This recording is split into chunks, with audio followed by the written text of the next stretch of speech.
Hello student, I am Jirajit Yadav, class 11 chemistry.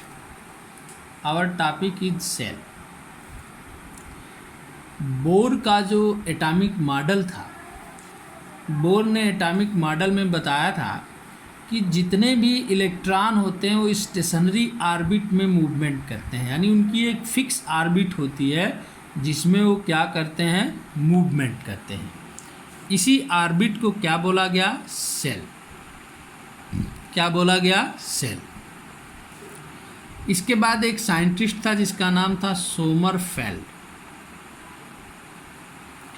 Sommerfeld ने बताया कि जो इलेक्ट्रॉन न्यूक्लियस के बिल्कुल नियर होते हैं, पास होते हैं, उनकी जो ऑर्बिट होती है वो सर्कुलर होती है। कैसी होती है, सर्कुलर होती है। लेकिन जो इलेक्ट्रॉन न्यूक्लियस से दूर होते चले जाते हैं, उनकी जो उनका जो पाथ होता है वो इलिप्टिकल हो जाता है। कैसा हो जाता है, इलिप्टिकल, यानी दीर्घवृत्ताकार। फिर से सुनो सभी लोग। सोमरफेल्ड ने बताया कि जो इलेक्ट्रॉन न्यूक्लियस के बिल्कुल नज़दीक होते हैं, यानी नियर होते हैं, उनकी जो ऑर्बिट होती है, उनका जो पाथ होता है वो सर्कुलर होता है। कैसा होता है, सर्कुलर होता है। लेकिन उसने बताया कि जो इलेक्ट्रॉन नाभिक से बिल्कुल दूर होते जाते हैं, उनका जो पाथ होता है वो इलिप्टिकल होता है। कैसा होता जाता है, इलिप्टिकल होता जाता है। तो उसने बताया कि इसका मतलब ये हुआ कि सेल में सब सेल बन जाती है। क्या बन जाती है, सेल में सब सेल बन जाती है। तो अब हम यूँ कह सकते हैं कि जो सेल होती है वह सब सेलों से मिलकर के बनी होती है। कैसे बनी होती है, सब सेलों से मिलकर के बनी होती है। तो ये वीडियो हम लोग देख लेंगे, तो नेक्स्ट टॉपिक में नोट्स प्रोवाइड करूँगा। फिर से सुन लो सभी लोग। बोर के एटॉमिक मॉडल में हमने सेल की कॉन्सेप्ट पढ़ा था। क्या पढ़ा था, सेल की कॉन्सेप्ट। उसने क्या बताया था, उसने बताया था कि जो इलेक्ट्रॉन होते हैं वो डिफिनेट सर्कुलर पाथ में मूवमेंट करते हैं, यानी स्टेशनरी ऑर्बिट में मूवमेंट करते हैं, जिसे उसने सेल कहा था। और उसको किससे उसने जो है रिप्रेजेंट किया था, KLMNO, या फिर 1 2 3 4 5 डॉट डॉट। लेकिन सोमरफेल्ड एक साइंटिस्ट आया, उसने जब अपना एटॉमिक मॉडल दिया तो उसने क्या बताया, उसने बताया कि जो इलेक्ट्रॉन न्यूक्लियस के बिल्कुल नज़दीक होते हैं, पास होते हैं, उनकी जो ऑर्बिट होती है वो सर्कुलर होती है। कैसी होती है, सर्कुलर होती है। लेकिन जो इलेक्ट्रॉन न्यूक्लियस से डिस्टेंस बना लेते हैं, उनकी ऑर्बिट कैसी हो जाती है, इलिप्टिकल हो जाती है। कैसी हो जाती है, इलिप्टिकल हो जाती है। तो उसने एक कॉन्सेप्ट दिया कि इसका मतलब क्या हुआ कि सेल में सब सेल बन जाता है। क्या बन जाता है, सेल में सब सेल बन जाता है। तो ये दो बातें हुई। बोर ने सेल बताया, सोमरफेल्ड ने सब सेल तक की कॉन्सेप्ट दिया। इसके बाद हमारी नेक्स्ट टॉपिक है dual nature of matter and light. एक साइंटिस्ट हुआ करता था जिसका नाम था श्रोडिंगर। श्रोडिंगर ने एक एक्सपेरिमेंट किया और उसने देखा कि जो सन रेज आती है, जो सन का रेडिएशन आता है, उसने बताया कि वह कैसे मूव करता है, as a particle and as a wave. क्या मतलब इसका, पार्टिकल जो होता है वो स्ट्रेट लाइन में चलता है। कैसे चलता है, स्ट्रेट लाइन में। और वेव जो होती है वैसे मूव करती है।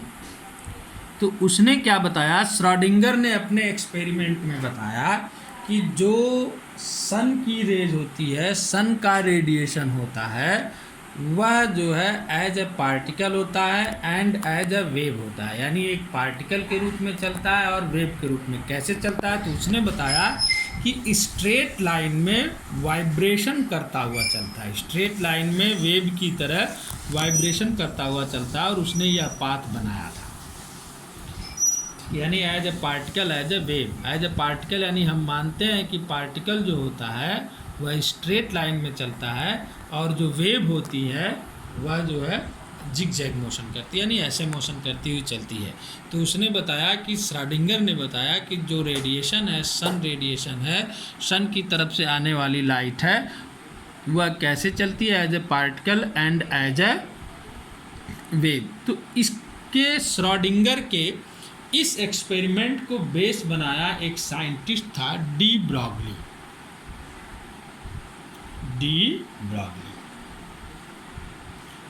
डी ब्रॉगली ने इसको जो है बेस बनाया और उसने बताया कि जो इलेक्ट्रॉन होते हैं वो न्यूक्लियस के चारों ओर, इलेक्ट्रॉन जो होते हैं न्यूक्लियस के चारों ओर as a particle and as a wave चलते हैं। पार्टिकल स्ट्रेट लाइन, और स्ट्रेट लाइन को ही अगर ऐसे मोड़ दें तो यही सर्कुलर पाथ हो जाता है। तो ये भी पार्टिकल का ही एक प्रॉपर्टी, यानी पार्टिकल जो है कैसे चलता है, या तो स्ट्रेट लाइन या सर्कुलर पाथ। तो उसने बताया कि जो इलेक्ट्रॉन होता है वह भी न्यूक्लियस के चारों ओर कैसे चलता है, as a particle and as a wave. तो कैसे चलता है, यानी सर्कुलर पाथ में इलेक्ट्रॉन वाइब्रेशन करता हुआ मूव करता है। क्या करता है, वाइब्रेशन करता हुआ मूव करता है, और बिल्कुल जैसे सन की तरफ से आने वाला रेडिएशन मूव करता है, ठीक उसी प्रकार से यह भी क्या करता है, न्यूक्लियस के चारों ओर as a particle and as a wave चलता है। और इसको जो है उसने निकाला था, एक फार्मूला भी दिया था लैम्डा। लैम्डा जो होती है वेवलेंथ होती है, इस वेवलेंथ के लिए उसने एक फार्मूला दिया था जिसको हम नोट्स के डेरिवेशन में देखेंगे। L lambda is equal to H/mb। तो इस फार्मूले को हम लोग डिराइव करेंगे आगे। क्या हुआ था, उसने किया था श्रोडिंगर के एक्सपेरिमेंट को बेस बनाया डी ब्रॉगली ने। श्रोडिंगर ने बताया था कि सन की तरफ से आने वाला रेडिएशन, यानी जो सन रेज होता है वह ड्वेल नेचर रखता है। ड्वेल का मतलब ही होता है द्वैत, यानी दो तरह का जो है व्यवहार करने वाले को ही ड्वेल बोलते हैं। तो उसने बोला कि जो सन का रेडिएशन होता है, यानी जो सन की तरफ से लाइट आती है, सन रेज आती है, वह ड्वेल नेचर रखती है। कैसा नेचर रखती है, ड्वेल नेचर। ड्वेल नेचर का मतलब क्या हुआ, उसने बताया था कि यह एज अ पार्टिकल भी चलती है और as a wave. As a particle का मतलब पार्टिकल कैसे चलता है, स्ट्रेट लाइन में चलती है, और वेव इस तरीके से चलती है, ऊपर नीचे वाइब्रेशन करते हुए। तो उसने बताया कि सन रेज जो है वह क्या करती है, एक स्ट्रेट लाइन में वाइब्रेट करती हुई चलती है। उसके इस एक्सपेरिमेंट को डी ब्रॉगली नाम के साइंटिस्ट ने अपना बेस बनाया, और उसने क्या बताया, उसने बताया कि जैसे सन रेज ड्वेल नेचर रखती है, वैसे ही इलेक्ट्रॉन की मूवमेंट भी ड्वेल नेचर रखती है। क्या रखती है, ड्वेल नेचर रखती है। उसने बताया जो इलेक्ट्रॉन होता है वह न्यूक्लियस के चारों ओर सर्कुलर पाथ में वाइब्रेट करता हुआ मूव करता है। कैसे चलता है, सर्कुलर पाथ में वाइब्रेट करता हुआ मूव करता है, बिल्कुल इस तरीके से। तो उसने बताया इलेक्ट्रॉन भी क्या रखता है, ड्वेल नेचर ही रखता है। और इसको बताने वाला था डी ब्रॉगली, जिसने इसकी लैम्डा यानी वेवलेंथ भी निकाली थी, H/mb यानी मोमेंटम से निकाला था, जिसको हम लोग डेरिवेशन में नोट्स में देखेंगे। तो हमने क्या क्या पढ़ा, इन दो चीज़ों का नोट्स बनाएंगे तो एक पेज से ज़्यादा हो जाता, एक पेज हो जाएगा। तो उसने क्या बताया, सबसे पहली बात हमने इसमें एक कॉन्सेप्ट पढ़ी, सेल। सेल की कॉन्सेप्ट कहाँ से आई थी, बोर के एटॉमिक मॉडल से। किसके एटॉमिक मॉडल से आई थी सेल की कॉन्सेप्ट, बोर के एटॉमिक मॉडल से आई थी। बोर ने क्या बताया था कि जो इलेक्ट्रॉन होता है वो न्यूक्लियस के चारों ओर यानी रिवॉल्यूशन करता है स्टेशनरी ऑर्बिट में, यानी एक जो है डेफिनिट ऑर्बिट में, जिसे उसने किससे डिजाइन किया था, KLMNO से, या नंबर दे दिया था 1 2 3 4 5। उसने बताया था सर्कुलर पाथ में चलता है।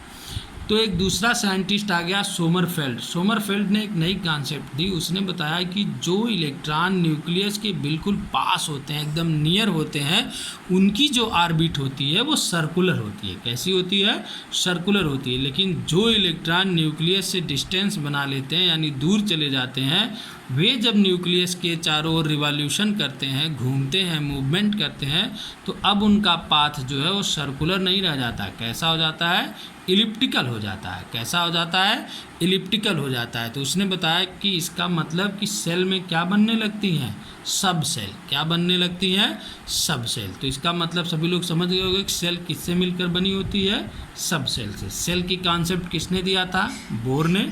और सब सेल की कॉन्सेप्ट किसने दिया? सोमरफेल्ड ने। सब सेल की कॉन्सेप्ट किसने दिया? सोमरफेल्ड ने। नेक्स्ट टॉपिक हमने पढ़ा dual nature of matter and light.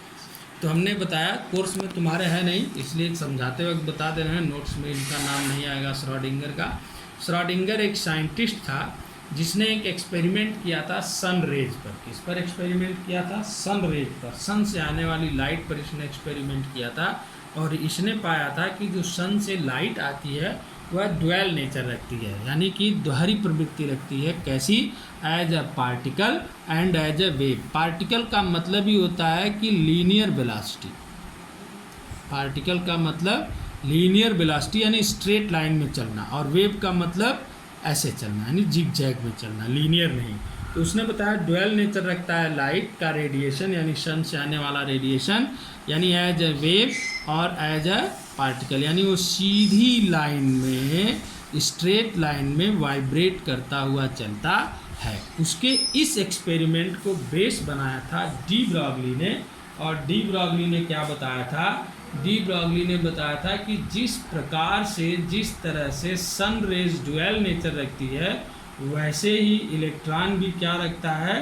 Dual nature रखता है, यानी वह भी क्या करता है कि as a particle and as a wave चलता है। और उसने इसको क्या बताया था कि जैसे इलेक्ट्रॉन जो होता है वह सर्कुलर पाथ में चलता है, और सर्कुलर पाथ में चलते ही वह ठीक वेव की तरह वाइब्रेट करता हुआ भी चलता है, यानी कि न्यूक्लियस के चारों ओर ड्यूअल नेचर से। उसने एक एक्सपेरिमेंट किया और इस एक्सपेरिमेंट से उसने lambda is equal to h/mv भी निकाला था, और हम लोग इसको डेरिवेशन में देखेंगे, जहाँ लैम्डा क्या थी?